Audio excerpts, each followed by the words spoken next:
नमस्कार. हा व्हिडिओ थोडा वेगळा आहे. सो ह्यामध्ये आम्ही आमच्या क्लिनिकमध्ये जे काही चॅलेंजेस फेस करतो त्याबद्दल तुम्हाला सांगणार आहे. सो बघा, माझं जे क्लिनिक आहे ते वाकड पुण्यामध्ये आहे 2012 पासून. सो जवळजवळ 13-14 वर्ष मी प्रॅक्टिस करते. मी प्रामुख्याने होमिओपॅथिक डॉक्टर आहे. बघा, आमच्याकडे पेशंट्स कधी येतात जेव्हा मॉडर्न मेडिसिन्स किंवा ॲलोपॅथिक मेडिसिन्सनी त्यांना बरं होत नाही किंवा आजार मुळापासून ठीक करायचा असेल किंवा जे लोक आधीपासून होमिओपॅथिकच ट्रीटमेंट घेतात ते लोक आमच्याकडे येतात. सो आम्ही जसे आमच्याकडे सगळ्या गोष्टींसाठी मेडिसिन्स तर आहेत, म्हणजे पिंपल्सचा त्रास आहे, हॉर्मोनल इश्यूज असतील किंवा तुम्हाला कुठे पेन होत असेल तर असे जे काही आजार आहेत त्यांच्यासाठी औषधं असतात.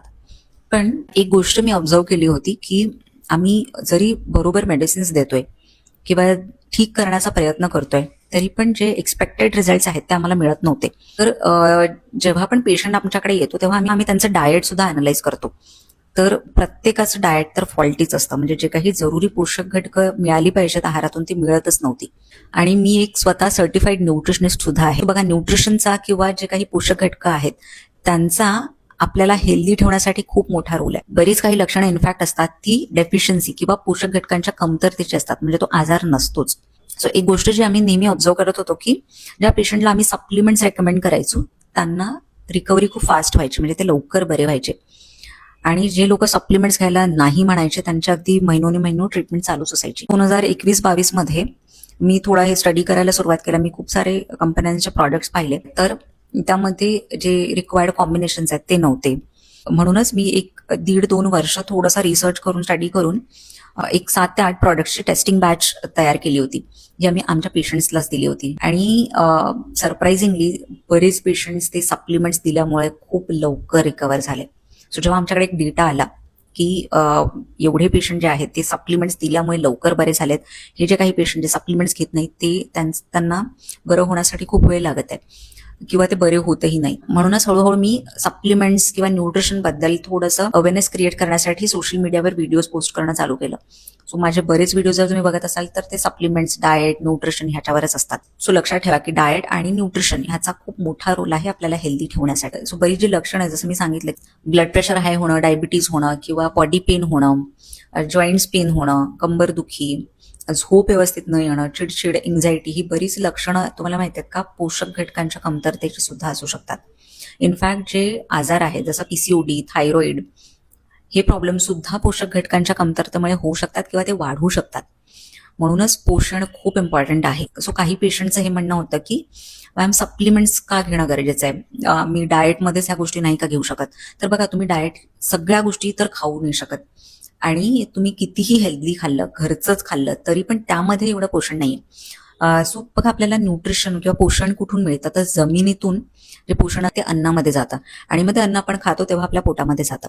तर आजकाल जे काही पोल्युशन आहे, ओव्हरयूज ऑफ जे केमिकल्स किंवा पेस्टिसाइड्स असतात त्यामुळे जमिनीची सुपीकताच कमी झालेली आहे. त्यामुळे तुम्ही कितीही चांगलं अन्न खाल्लं तरी तुम्हाला पोषक घटकांची कमतरताच असणार आहे. एक विटामिन डी, B12, आयर्न ह्या ज्या टेस्ट आम्ही खूप रेग्युलर बेसिसवर पेशंटच्या करत असतो आणि सगळ्यांनाच ह्याची, म्हणजे आतापर्यंत सगळ्या पेशंटला ह्याची कमतरता आलेली आहे. आणि त्यांना जेव्हा आम्ही हे सप्लिमेंट्स देतो तेव्हा ते बरेही खूप लवकर होतात. तर ही जे काही टेस्ट आहेत आपण त्या करू तरी शकतो, पण काही टेस्ट आहेत त्या करूच शकत नाही. जे मिनरल्स आहेत जसं मॅग्नेशियम, झिंक, कॉपर, आयोडीन, असे बरेच मिनरल्स आहेत आणि ह्यांची कमतरता झाल्यावर पण मोठे आजार होतात.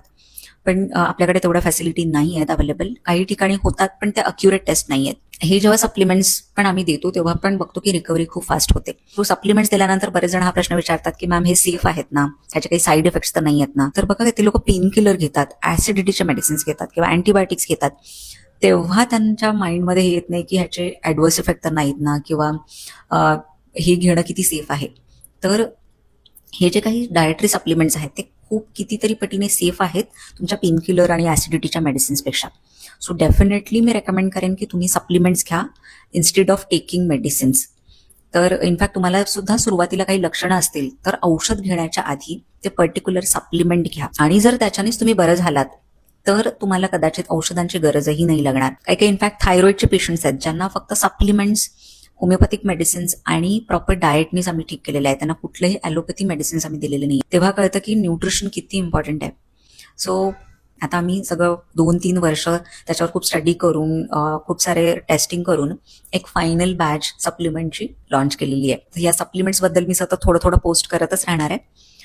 तुम्ही मला सांगा की तुमची अशी सप्लिमेंटची काही स्टोरी आहे का, की हे सप्लिमेंट घेतल्यानंतर तुम्हाला खूप बरं वाटलंय, तुमचा आजार आहे तो खूप लवकर कमी झालेला आहे, एनर्जी लेवल वाढलेली आहे.